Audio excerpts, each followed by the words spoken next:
సెలయేటి లయల కన్నా నా చెలి జిలిబిలి నడకలు అందం అపురూపం ఆ నవలావణ్యం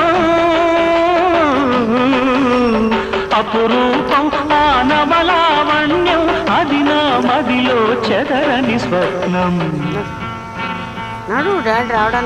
అందమైన నా ఊహల మేడకు ఆవిడమణి అంది అందని నాశలకు ఆమె ప్రతిరూపం